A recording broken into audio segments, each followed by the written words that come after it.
사도행전 제17장 펴셨으면 제가 1절 말씀부터 9절 말씀까지 읽어드리겠습니다. 그들이 암비볼리와 아볼로니아로 다녀가 데살로니가에 이르니 거기 유대인의 회당이 있는지라. 바울이 자기의 관례대로 그들에게로 들어가서 새 안식일에 성경을 가지고 강론하며 뜻을 풀어 그리스도가 해를 받고 죽은 자 가운데서 다시 살아나야 할 것을 증언하고 이르되 내가 너희에게 전하는 이 예수가 곧 그리스도라 하니 그 중에 어떤 사람 곧 경건한 헬라인의 큰 무리와 적지 않은 귀부인도 고난을 받고 바울과 실라를 따르나 그러나 유대인들은 시기하여 저자의 어떤 불량한 사람들을 데리고 때를 지어 성을 소동하게 하여 야손의 집에 침입하여 그들을 백성에게 끌어내려고 찾았으나 발견하지 못하매 야손과 및 형제들을 끌고 읍장들 앞에 가서 소리질러 이르되 천하를 어지럽게 하던 이 사람들이 여기도 이름에 야손이 그들을 맞아 들었도다. 이 사람들이 다 가이사의 명을 거역하여 말하되 다른 임금 곧 예수라 하는 이가 있다 하더이다 하니 무리와 읍장들이 이 말 듣고 소동하여 야손과 그 나머지 사람들에게 보석금을 받고 놓아 주니라. 아멘. 우리 옆에 계신 분과 함께 인사 나누시겠습니다. 이제 오신 당신은 이생 아름다운 분이십니다. 예, 감사합니다. 이제 날씨가 또 비가 오고 나서 이제 또 차가운 느낌을 갖는 이제 가을이 접어들었다라고 여겨지기도 합니다. 여러분들 그 무더위와 폭염 속에서 열대야 속에서도 잘 인내하시고 또 건강한 모습으로 우리 하나님을 섬기고 또 예배하는 모습들 귀합니다. 여러분들 다시 한번 주의 이름으로 축복하고 여러분들 초대하고 오늘 우리가 하나님을 예배할 때에 이곳에 임자신 하나님의 은혜가 여러분 각자에게 풍성히 임하기를 바랍니다. 우리 주님을 한번 다시 고백해 보십시다. 주 예수님, 주 예수님, 내가 주를 믿습니다. 십자가에 피 흘려 나를 구원하신 주 예수님, 내가 주를 믿습니다. 늘 깨어서 기도하면서 이 믿음을 고백하셔야 됩니다. 영광스러운 복음, 참 은혜의 복음, 이 생명의 복음, 주 예수님이 나의 구주가 되시고 나의 왕이 되시고 나의 주가 되시고 그리스도이신 주님을 우리가 찬양하며 또 섬기며 경배하며 그분의 말씀을 따라 순종하는 여러분 믿음의 삶이 되기를 바랍니다. 기도하십시다. 거룩하신 아버지 은혜를 감사합니다. 우리에게 하나님 은혜 입히시고 돌봐주셨다가 오늘도 이 복되고 거룩한 주의 날을 기억하여 주의 존재 나와 함께 찬송하며 기도하며 이 시간 주의 말씀을 또 상고할 수 있도록 은혜 주시니 감사합니다. 은혜의 말씀이요 생명의 말씀이요 하나님 이 복음의 말씀을 우리가 잘 귀 기울여 듣게 하시고 그 말씀을 듣고 순종하며 깨닫게 하시고 이 모든 것을 성령님이요 감동 주시고 깨우쳐 주셔서 우리가 믿음으로 승리해 나가도록 복을 내려 주옵소서. 우리 온 성도들의 심령과 가정과 자녀성들에게 주의 말씀의 복으로 충만케 하시고 주의 말씀을 믿고 순종함으로 복을 받는 제 인생 되게 하여 주시옵소서. 감사하고 우리 구주 예수의 이름으로 간절히 기도하옵나이다. 아멘. 예, 오늘 24번째 사도행전을 강의하면서 오늘 제목은 세상을 어지럽게 하는 사람들이라 이런 제목을 잡았습니다. 예, 바울 일행이 빌립보 사역을 끝난 후에 데살로니가로 이제 옮기게 됩니다. 이 데살로니가는 빌립보에서 약 160km 떨어진 큰 항구 도시입니다. 로마의 속국으로서 마게도냐 지방의 수도였습니다. 나라는 아니고 속주죠, 속주. 로마의 속주. 이 유대인들은 어느 나라를 가든지 간에 제일 먼저 그곳에 회당을 지어요. 그리고 그 회당 중심으로 그네들이 모여야 됩니다. 바울이 이 회당에서 하나님의 말씀을 전하는 게 일상이었다. 자, 이 데살로니가 지역의 회당에서도 3주 동안 말씀을 전한 것 같습니다. 그런데 큰 파장을 일으켰다. 본문에. 이 3절 보시면은, 뜻을 풀었다면 하나님 말씀을 푼다. 그 말, 설교한다. 그 말이에요. 그리스도가 해를 받고 예수가 십자가에 죽었다. 그 말이죠. 그 죽은 자 가운데 사서 증언했다. 이르되 내가 너에게 전한 이 예수가 곧 그리스도라 하니. 바로 바울이 전한 핵심은 예수님의 십자가와 부활이었어요. 교회는 이것을 증거하고 가르쳐야 돼요. 여러분들이 가서 증인의 사명 감당할 때 전하는 내용은 예수의 십자가의 죽음과 부활이죠. 이 정통 유대인들에게 복음이 낯선 메시지입니다. 그래서 복음에 대한 두 부류의 반응이 일어나요. 그 첫 번째는 복음에 대해서 적극적으로 반응하는 사람들이, 그게 4절에 보니까 그 중에 어떤 사람, 곧 경건한 헬라인의 큰 무리와 적지 않은 귀부인도 고난을 받고 바울과 실라를 따르나. 그러니까 경건한 헬라인의 큰 무리가 따랐다. 그리고 적지 않는 귀부인들이 이 복음을 듣고 따랐다. 그 당시에 귀부인들이라는 것은 사회적 영향을 끼친 상류 계층의 사람들이에요. 이 사회적인 파급력을 가진 사람들이 복음을 받았다는 것은 매우 고무적인 일입니다.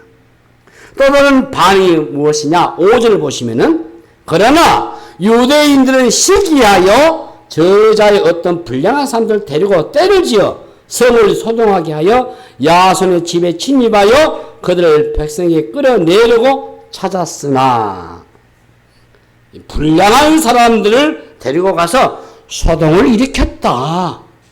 그래서 바울과 실라가 소동을 일으켰다라는 제목을 씌웠다는 것입니다. 7절 말씀 보시면 야손이 그들을 맞아 들었도다. 이 사람들이 다 가이사의 명을 거역하여 말하되 다른 임금 곧 예수라는 이가 있다 하더이다 하니. 자, 여러분, 가이사가 누구죠? 절대 지존자, 로마의 황제. 모든 사람들은 이 가이사에게 충성을 해야 돼. 로마의 황제 외에 다른 황제를 인정하지 않습니다. 가이사 황제에 대한 반역은 아주 큰 죄입니다. 다른 임금이 있다는 것은 말도 안 되는 것이에요. 그런데 가이사 외에 또 다른 황제가 있다라고 가르친다는 것이죠. 예수가 주이시다. 예수 그리스도가 주이시다. 가이사 외에 또 다른 사람을 주라고 가르친다는 것은 반역이에요. 예수님 탄생 시에도 그 당시에 헤롯 왕가의 대소동이 일어났잖아요. 그래서 2살 박이 이하의 남자아이들을 다 죽이는, 요세푸스 그러면 그 당시에 2만 명의 사내 아이들 다 죽였어요. 사육국이 벌어진 거예요. 그 동방의 박사들이 천문학을 연구해서 동방의 박사들이 이 왕이 태어났다 하니까 그 왕을 경배로 왔잖아요. 그래서 이 예루살렘이 소동이 난 겁니다. 베들레헴이 완전히. 그래서 헤롯이 싹 2살 박에 이렇게 날짜 계산해가지고 2살 미만 아이들 다 죽여버린 거예요. 이때가 한 2만여 명 아이들이 죽었어요. 그 시대의 왕들은 권세를 갖고 있음에도 불구하고 늘 불안한 상태로 살아가는 모습이죠. 왜냐하면은 유대 나라가 로마 식민지잖아요. 유대 나라 그 당시에 지도를 보면은 우리나라 경기도 강원도만큼만 땅밖에 안 돼요. 근데 그것도 세 쪽으로 나눠져 있어요. 북쪽, 그리고 가운데, 남쪽, 아래. 가운데가 사마리아였죠. 그 지역마다 분봉왕이 있어요. 그 중에 베들레헴, 예루살렘의 거주가 바로 헤롯이 통치했던, 이 왕이 나탔다 하니까 이게 보통 일이 아니거든요. 로마 황제와 그리스도 사이에서 하나를 선택해야 한다면 어떻게 해야 되겠는가? 그리스도인이 어느 한쪽을 선택해야 할 때가 있어요. 그때는 예수의 편에 서야 돼요. 그 당시 예수의 편에 서는 것은 로마의 편에 서는 반역으로 볼 수 있어요. 가이사 외에 다른 임금을 쫓았다는 이유로 반역으로 몰려고 하지요. 그래서 바울과 실라를 찾던 사람들이 야손과 몇몇 사람 데리고 읍장에게 데려갔다 했어요. 여기 읍장은 로마의 관리로 보면 됩니다. 6절 보시면은 발견하지 못하네 야손과 및 형제를 끌고 읍장들 앞에 가서 소리질 이르되 천하를 어지럽게 하는 이 사람들이 여기로 이르매. 기존의 질서를 부정하고 그 질서를 무너뜨리는 사람들이라는 것이죠. 상당히 왜곡된 표현이에요. 그러니까 바울과 실라는 결코 천하를 어줍게 할 만한 일을 한 적이 없어요. 그러나 이 말을 곱씹어 보면은 틀린 말이 아니죠. 복음은 천하를 흔들어 놓고도 남는 위력이 있잖아요. 자, 복음이 들어가는 곳에는 거대한 파장이 일어납니다. 1세기에 이미 그런 일이 일어났어요. 복음이 들어가면서 사람들에게 변화가 일어나거든요. 변화가 일어난 사람들이 늘어나면서 사회 구조도 시스템도 바꿔놓아요. 그러니까 복음이 한번 들어가게 되면은 이전으로 되돌아갈 수 없는 그런 폭발력을 가지고 있어요. 천하를 어지럽게 하던 이 사람들이라 세상을 뒤집어 놓은 사람들의 표현은 교회의 적대적이 나온 표현이에요. 칭찬이 아니고 불만에서 나온 것이지만 그들의 분석이 옳습니다. 그리스도인들이 무엇을 해야 하는지를 잘 알려주는 표현이겠죠. 1세기에 그리스도인들은 절대 소수였습니다. 그럼에도 불구하고 결코 무시할 수 없는 존재였어요. 무엇인가 큰 일을 낼 사람들, 세상을 뒤집어야 할 사람들, 그런데 실제로 그 일이 벌어졌어요. 이 기독교 신앙이 인류 역사의 흐름을 바꾸고 세상을 뒤집어 놓았어요. 복음이 한 개인에게 들어가게 되면은 개인의 인생의 파장을 일으켜요. 그리고 그의 삶의 지각의 변동이 일어납니다. 지금까지 살아왔던 방식으로는 더 이상 살아갈 수가 없어요. 한 가정에 이 복음이 밀고 들어가게 되면은 그 가정의 모든 게 다 바뀌어져요. 한 부족이나 사회 안에도 이 복음이 밀고 들어가게 되면은 거대한 파도가 일어나게 돼 있어요. 그 기존의 가치체계가 무너지고 삶의 태도와 방식이 달라지는 겁니다. 이게 초기 교회가 그래서 세상을 뒤집어 놓은 거예요. 복음이 들어갔는데 아무런 변화가 일어나지 않았다. 한다면은 내 주변에 아무런 영향을 받지 않았다고 한다면은 그건 참 복음이 전해진 게 아니죠. 초기 그리스도인들은 매우 소수였습니다, 여러분. 그런데 한 세기 만에 로마의 제국에 강력한 영향을 미쳤어요. 자, 오늘날 우리가 사는 이 세상은 비정상적인, 정상에서 완전히 벗어나 있어요. 그래서 세상이 신음하고 고통하고 있는 거예요. 죄로 인해서 심각하게 망가진 세상이죠. 이 복음이 들어가기 전에는 인간이 얼마나 망가졌는지 모릅니다. 그런데 복음이 들어가게 되면은 거꾸로 돌아가고 있는 이 세상을 본래의 자리로 돌려놓게 돼 있어요. 그런 면에서 볼 때 우리 그리스도인들의 삶은 아주 전폭적이 돼야 돼요. 그리고 전복적이 되셔야 돼요.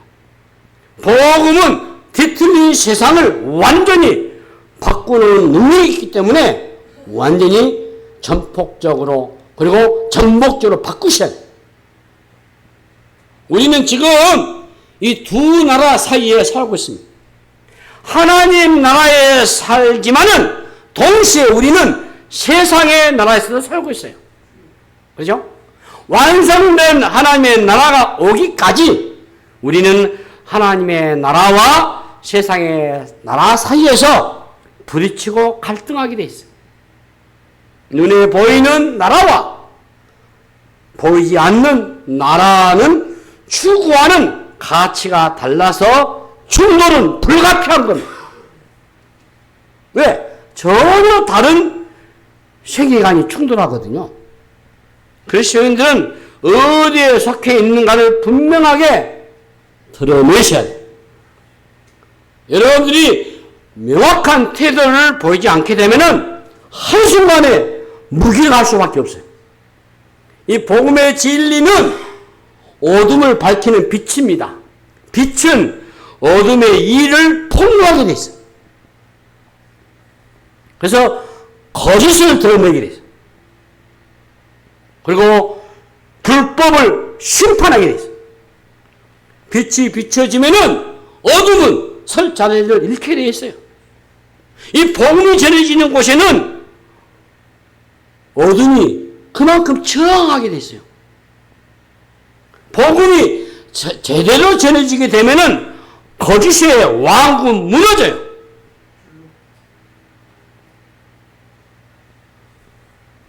하나님의 나라와 세상의 나라는 일치될 수 없는 거예요. 지금 어찌 우리나라 지금 기독교가 핍박받고 있습니까? 그런데 핍박받고 있다고 교회가 정부로부터 핍박받고 있다고 소문내고 미국이 아직 알리고 저짓을 하고 있잖아요.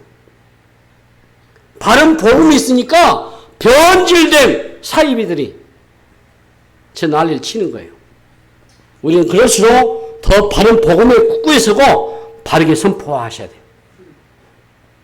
저는 하나님이 저는 굉장히 교회 신학 가운데서도 역사 신학을 굉장히 원래 제 조직 신학을 굉장히 제가 추구하는데 굉장히 어려워요 이게.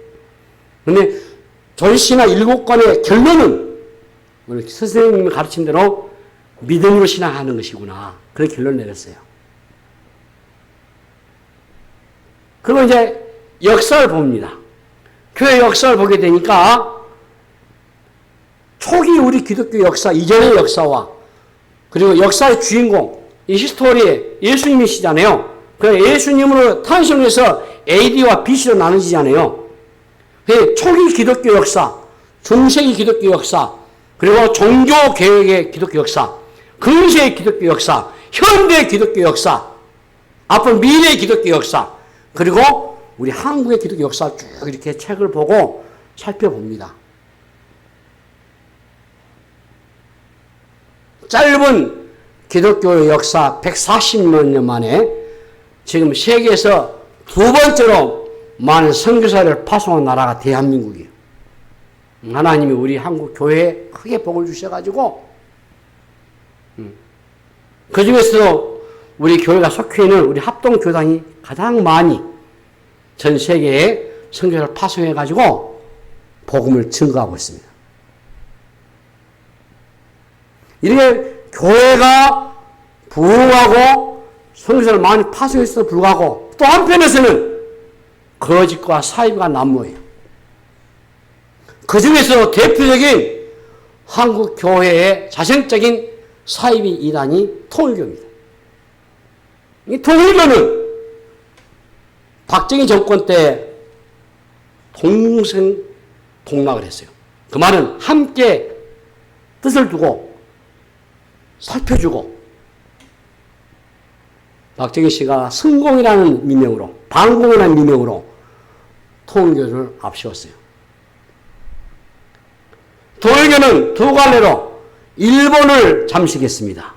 일본의 보수당과 전략적으로 해서 수많은 돈을 쏟아부어 가지고 일본에다 크게 했어요. 그러다가 최근에 정치가 드러나니 일본에서 지금 대대적인 통일교 숙청 작업을 합니다. 정치인들도 숙청하고 통일교를 없애려고 합니다. 최종적인 결과가 되지 않지만은 최근에 보도를 보면은 통일교가 핵심 간부들이 문선명이 죽었잖아요. 그 분의 한학자 씨가 거기 아마 내가 알고 있는 아들이 7인가 9이가 돼요. 그 얘기들이 14명이 다 돼요. 그래가지고 전 세계 지금 통일교 간부들 다 지금 한국을, 왜? 그 한학자 씨가 못된 짓 했거든요. 권성동 씨하고 국회의원 아닙니까? 강릉. 결탁해가지고 윤석열 정부에서 통일교를 확대시키려고 했죠.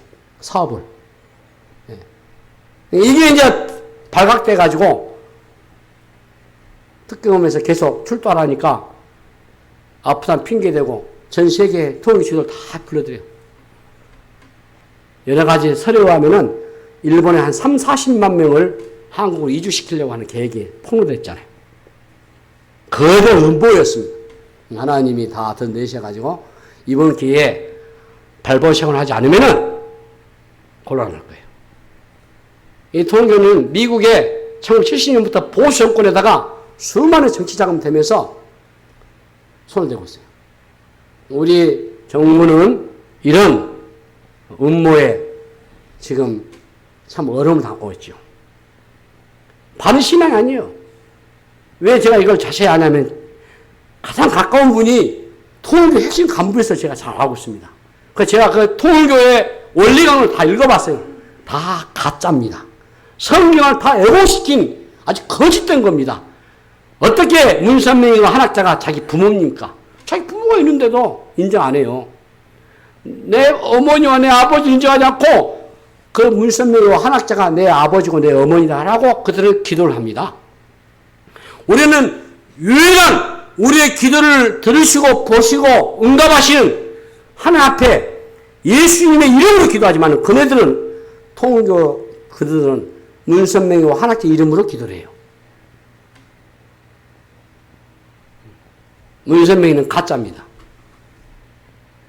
박태성이도 가짜고 이만 씨도 가짜고 지금 대학생들 젊은 아이들이 많이 젊은 세기도 가짜고 다 가짜입니다.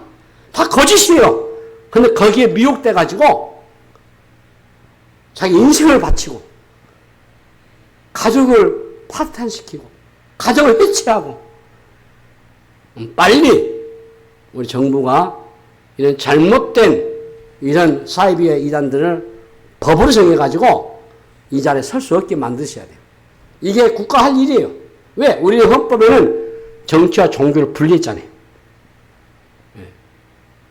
그런데 이게 결탁해가지고 못된 짓을 해가지고 나라를 망치고 국가를 망치는 이런 비극이 있어서는 안 되잖아요.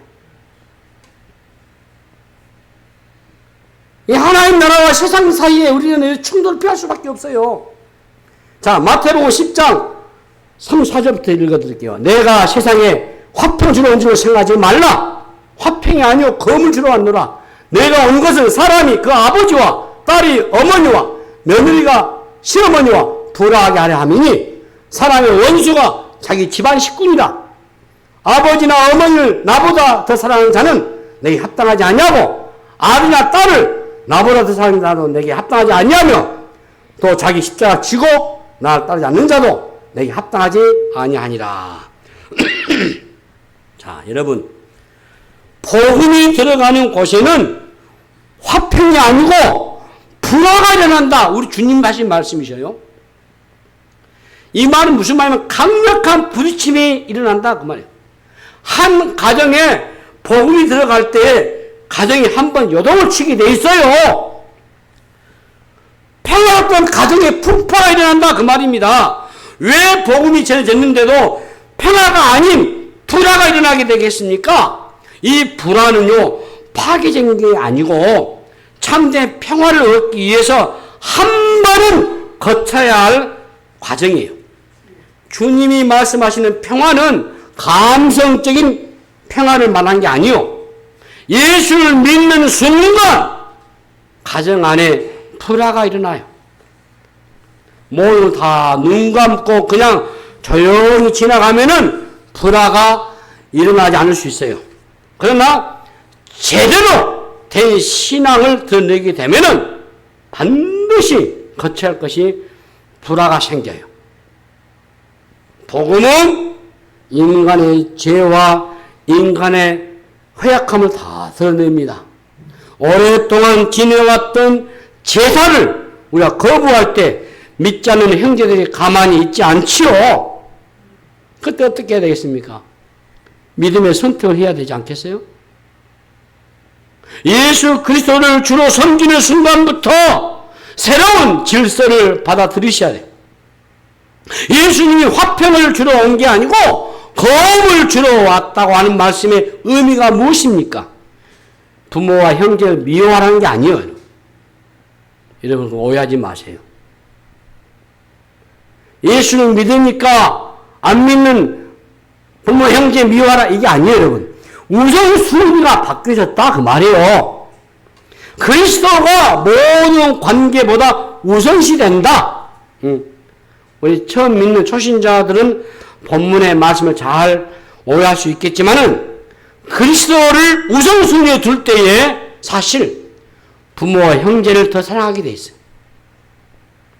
그것을 이해하지 못하고 받아들이지 못하는 사람들의 갈등은 불가피해요. 여러분 복음은 전복적이다 했어요. 전복한다. 기존의 질서를 뒤집어푼다. 예, 바꾼다. 복음은 기존에 붙들고 있던 이 가치 체계를 흔들어 놔버려요. 이 복음은 사회의 제도와 문화와 또는 시스템과 충돌을 일으켜요. 세상 안에서 살아가지만 세상에 속하지 않는 자로 살게 하는 거예요. 자, 롯은 소돔과 고모라 땅에 정착하여 살아가다가 심판당해요. 그들은 그 도시의 문화에 깊숙하게 들어가서 저항하지 않고 좋은 게 좋다고 같이 순응하면서 살아가 버려요. 우리도 마찬가지요. 복음을 받아들이고 살고 있지만은 주변에 전혀 영향을 주지 않고 있다고 한다면은 우리 또한 세상에 순응하고 산 사람이라 볼 수 있죠.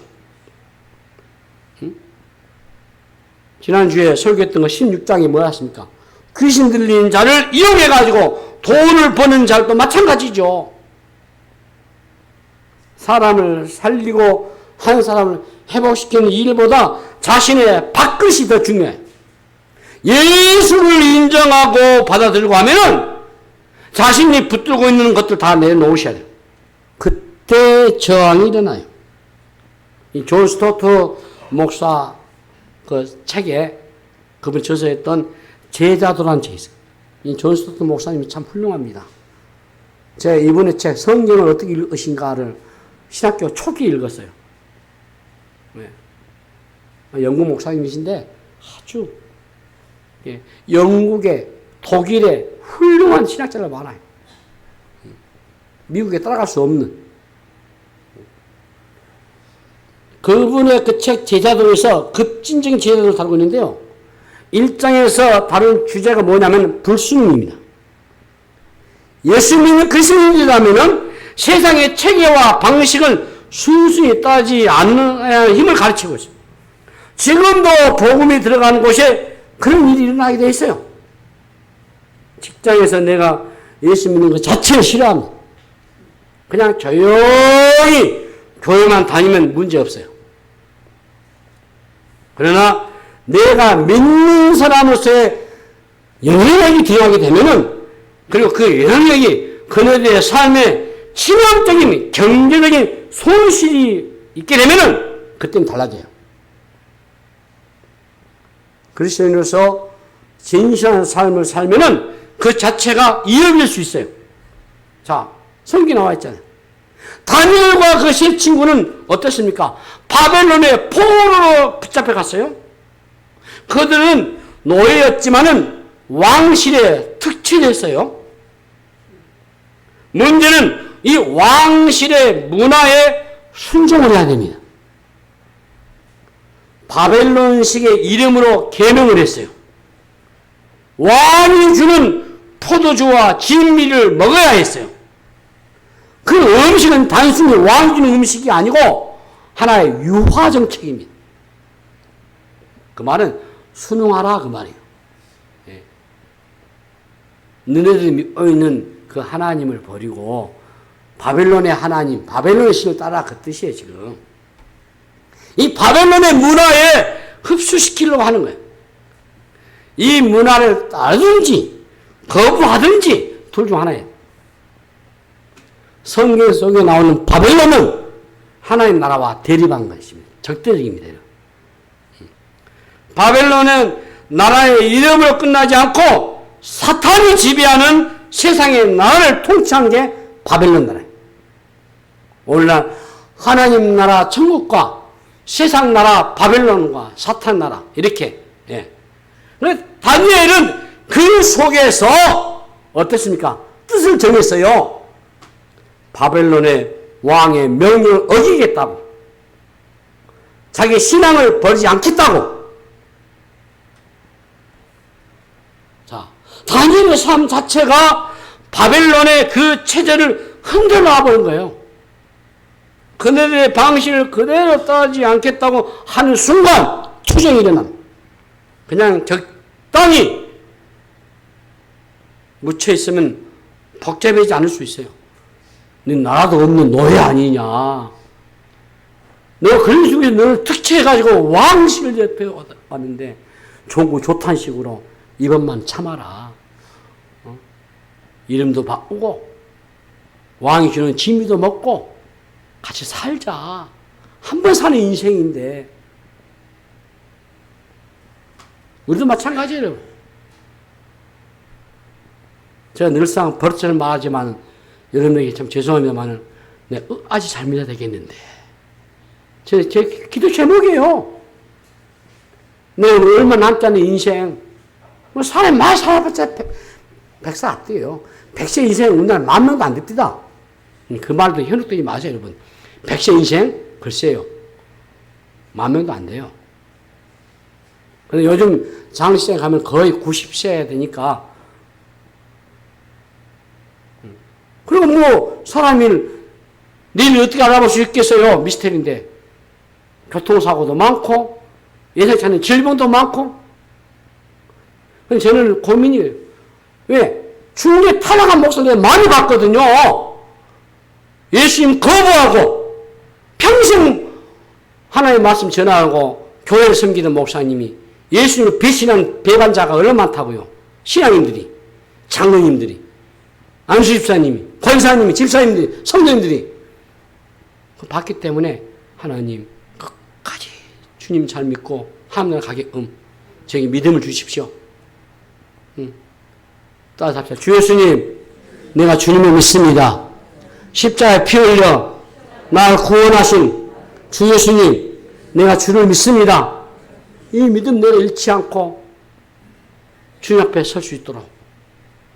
주님 앞에 섰을 때, 그래, 내가 예수 잘 믿고 하나나라 왔으니 내가 약속한 대로 손이 질리니까 내게 썩지 않는 면류관, 생명의 면류관, 우리 온 예수 믿는 성도 다 받아야 할 영광의 면류관, 생명의 면류관, 여러분들의 성도의 직분을 잘 감당하기 때문에 그 면류관으로 줄 줄로 믿습니다.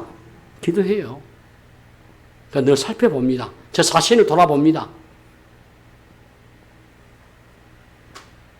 적당하게 한번 사는 인생이 그렇다고 덮어버리고 좋은 거 좋다는 식으로 그렇게 예수 믿으면 안 돼요. 철저히 믿지 않으면은 이래 유화적이 다 넘어가가지고 우선 순위가 뭔가 그걸 먼저 보셔야죠. 바빌론으로 될 것인가? 하나님의 백성으로 영향을 끼치며 살 것인가? 여기에 순응할 것인가? 불순응할 것인가? 지금도 여전히 우리 안에 대두되고 있는 주제입니다. 다니엘은 그래서 하루에 3번씩 기도함으로써 자신의 정체성을 지켰어요.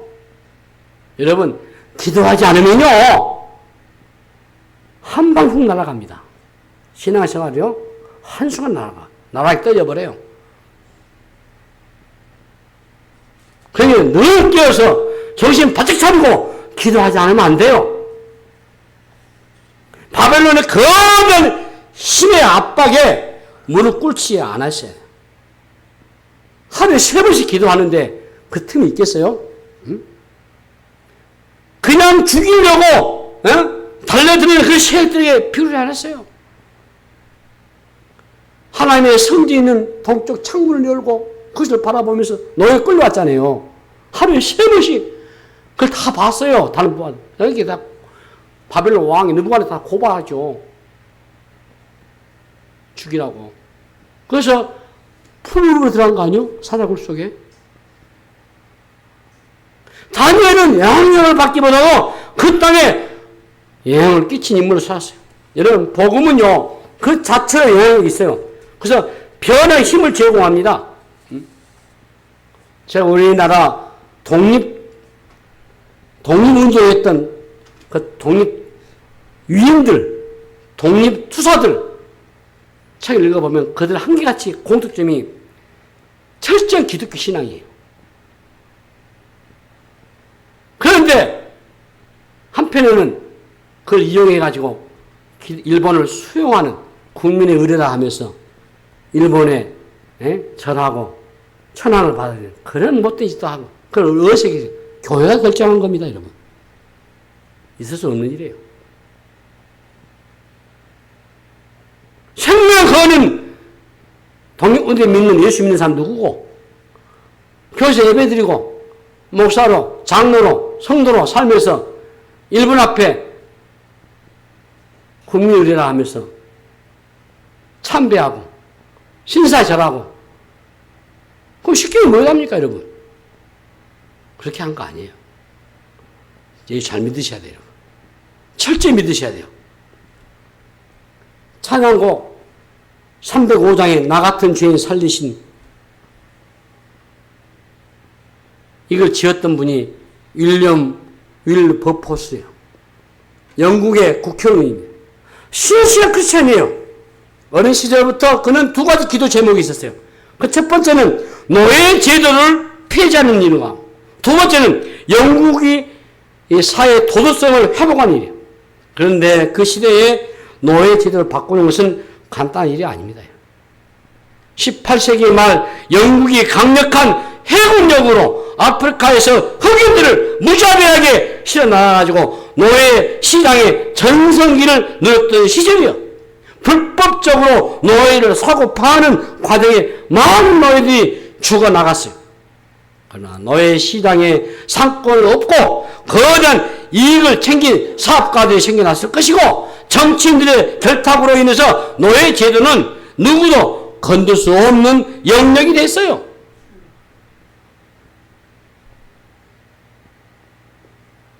그러나 신실한 크리스천이었던 윌리엄 윌버포스는 그 당시에 기득권층인 제도권과 치열하게 싸웠어요. 악이 제도화되고 조직적으로 작동되는 이 얘기가 얼마나 이게 어렵죠. 지금 우리 국회 계류 중에 있는 이단 사입이 제거하는 법안이 돼 있어요. 여러분들 필 안 보셨죠? 내 가족, 내 자식들 다 저희 사입이 이단 뺏겨가지고 가정이 파탄되고 그 젊은 대학생들, 이 전남 대학생 얼마나 피해 있습니까? 결혼도 포기해버리고 다 그 벌에서 바쳐버리고 저들 비참해요, 여러분. 그 부모 형제를 비참해요. 그래서 그걸 없애려고 법을 만드는 국회의원도 많이 계시고 우리 이재명 대통령은 경기도지사 할 때 코로나 진원지가 거기 때문에 신천지 본부가 과천에 있거든요. 제가 가봤거든요. 그 옆에 연합교에서 제가 공부를 했으니까. 쳐들어갔어요. 근데 윤석열 전 대통령은 그걸 못 가게 다 막아버리고, 봐줘버리고. 그 신천지 사람들이 다 떼거지로 입당하고, 정치인들 거기다 결탁하고. 이게 말이 됩니까? 빨리 이 법안들이 통일해가지고, 이런 잘못된 악의 세력들이 교회를 이용하고, 믿는 사람들 이용해가지고, 돈벌이하고 말이지. 목사가 아닌 정광욱 씨는 목사라는 이름으로 저직하고 다니고. 제가 한마디 더 하겠습니다. 부산의 세계교회 그 목사님 장교리 총이 아파서 절하면서 한국교회 기도회를 해서 부흥시켜야 한다고 저도 총대했습니다. 작년에 10월달에 세배 코리아를 만들었어요. 사장님께 오정현 목사 둘이 와가지고 총대회를 화소나더라고. 한국교회 살 수 있는 게. 목사들이 장로를 봤을 때 기도한다는 게 우리 좋게 말았지. 저렇게 앞장서서 법을 어겨가면서 당연히 실정법을 어겼으면 잡혀가야죠. 그 응당 어기에 대한 심판 받아야지. 그게 법치나라 아니요? 그게 어떻게 기독교회를 탄압하는 일입니까? 정당한 일이지. 옳고 그름을 분별히 아셔야죠. 생각해보세요. 이 저항, 이 기득권 세력들. 그럼에도 복음에 눈을 뜬 이 일법보스는요, 그냥 넘길 수 없어요. 생명의 위협을 무릅쓰고 노예 제도의 해방시 노력했고, 그가 뜻을 세운 지 46년 만에 영국 의회에서 노예 제도를 폐지하는 법안이 통과된 거예요. 노예 제도뿐만 아니죠. 사회적인 각종 악법을 없애기 위해서 노력하고 영국 사회의 개혁에 힘쓴 그들 향해서 영국의 양심이라고 했어요. 그의 영향으로 인해서 영국의 젊은 국회의원 3분의 1이 복음주의 기독교인이 돼가지고 악법들을 막고 그 시대를 지켜냈어요. 그 청교도들이 아메리카 가가지고 오늘 미국을 만들었지만 미국도 노예 때문에 얼마나 링컨이 얼마나 신실한 크리스찬입니까? 그 노예 해방 전쟁을 하면서 하루에 3번씩 하나님 앞에 기도하면서 여러분 복음에서 잡힌 한 사람을 통해서 무슨 일이 일으킬지 보여주고 있잖아요. 어느 사회나 오랫동안 습득해온 묵은 악습들이 있어요. 악이 제도화되고 시스템 안에서 조직적으로 작동되며 이게 어려워요. 아프리카 많은 부족들은 지금도 아프리카 부족들은 첩제도가 있어요. 아내가 최소 30명.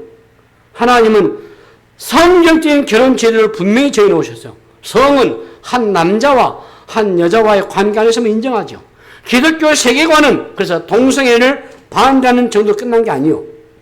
그리스도인들의 가정들이 성경적인 가치관을 가지고 가장 행복한 부부 생활을 해야 하는 사명이 있는 거예요. 동성애 문제가 온 세계에 불이 붙었어요. 단순히 동성애 문제만 다루면 안 되죠.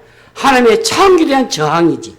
더 들어가면은 남녀의 성을 지으신 하나님에 대한 반역이죠. 분명히 성경은 남자와 여자예요. 그리고 그로 인해서 가정이 해체가 돼버리고 인류 역사가 붕괴돼버리고 오늘날 우리의 가정이 해체되고 분리 넘치는 도덕성이 무너져버린 거, 그래서 소돔과 고모라가 돼버린 거, 이런 비정상적인 방식으로 성을 이용하고 그 성을 상품화하는 이 문화와 싸워야 되는 거예요. 때로는 앞뒤가 꽉 막힌 삶처럼 보일 수도 있을 것입니다. 우리는 세상에 길들여지면 안 되죠. 세상의 문화에 그냥 순응하고 있다면 싸움을 포기한 사람들이지 않겠습니까? 우리가 물러서면 어디까지 밀려갈 수 알 수 없어요. 문화라는 것은 오랜 세월 동안 만들어져 온 것이에요. 그게 서서히 무너져 버린단 말이에요. 근본적으로 하나님을 배제하고 하나님의 통치를 받지 않고 살아가는 사회는 그러므로 거짓이 난무한 거예요. 그들이 만들어낸 사회 구조, 시스템도 돈의 논리에서 돌아와 버려요. 인간의 탐욕이 그런 사회의 구조와 박자를 맞출 때에 세상은 하늘로부터 점점 더 멀어지게 되는 거예요. 자신의 이익을 위해서 인간을 노예로 삼는 거죠. 그러나 복음이 들어가게 되면 어떻겠습니까? 다른 사람을 섬기기 위해서 기꺼이 종이 되는 거예요. 왜 그렇게 바뀌어지죠? 예수 그리스도가 우리를 섬기기 위해서 종으로 오셨기 때문이에요. 그래서 성경적인 세계관은 기존의 삶의 가치와 방식을 완전히 거부한 겁니다. 우리는 어디에 속해 있는 자인지를 분명하게 드러내셔야 돼요. 자, 오늘 어떻습니까? 다수의 우리 기독교인이 있지만은 영향력은 완전히 죽어버렸어요. 영향력이 없는 그리스도인들, 자기의 정체성을 숨긴 그리스도인들, 세상과 타협하는 그리스도인들, 세상의 문화와 풍조를 그대로 닮아가는 그리스도인들이 그렇게 많아져 버렸어요. 옛날에는 그래서 교회 다니는 사람들 말하면 그러냐고, 목사님이 말하면, 장로님이 말하면 그러냐고 한 번 더 생각해. 지금 그렇지 않아요. 너 것들 다 그렇고 다 거짓, 선동하고 악하고 못된 짓 하고 돈밖에 모르고, 이게 이렇게 돼야 되겠습니까? 엘리야를 보셔요. 이거 엘리야만 소개하면 마칠랍니다. 갈멜산에서 850명 대 1명으로 싸웠죠. 숫자 싸움 아니에요. 엘리야 한 사람이 충분합니다. 전선은 치열했어요. 우리는 하나님의 편에 서기로 이 시간 결단하셔야 됩니다. 바벨론이 포로되면 안 되죠. 소돔과 고모라에 순응하면서 살았던 롯의 가정이 같아서는 안 되지 않겠습니까? 복음에 대한 그러면 확신이 필요한 겁니다. 우리가 흔들리면은 세상이 뒤집힌 채로 계속 가야 하는 거예요. 세상은 거꾸로 하고 있어요. 병든 세상입니다. 세상을 복음으로 바꾸는 일이 우리의 비전이 되셔야 돼요. 복음만이 유일한 대안이고 소망이셔야 돼요. 소망 기억하셔야 돼요. 소망을. 여러분, 세상을 바꿀 수밖에 없는 유일한 답은 복음밖에 없다니까요. 그래서 우리가 두려움을 극복하셔야 되고, 겁을 먹으면은 세상과의 충돌을 피할 수밖에 없어요. 예수님의 십자가 부활의 복음이 날 바꿨잖아요. 그 복음이 진짜 나를, 여러분들을 바꿨다고 한다면은 내 주변을 바꿀 수도 있는 거예요. 우리는 이 세상 살아가지만은 이 세상에 속한 자가 아니잖아요. 로마서 12장 1절 2절 그러므로 형제들아 내가 하나님의 모든 자비하심으로 너희를 구원하노니 너희 몸을 하나님이 기뻐하는 거룩한 산 제사로 드리라. 이는 너희들 영적 예배니라. 너는 이 세대를 본받지 말고 오직 마음을 새롭게 함으로 변화를 받아 하나님의 선하시고 기뻐하시고 온 뜻이 무엇인지 분별하도록 하라 라는 말씀을 다시 한번 새기시면서 이 시대를 본받지 말고 마음을 날마다 새롭게 해서 천하를 어지럽게 하는 자로 살아가는, 야 대단하다. 역시 예수 믿는 게 역시 그렇구나. 예수 믿는 사람도 있어야 되겠구나.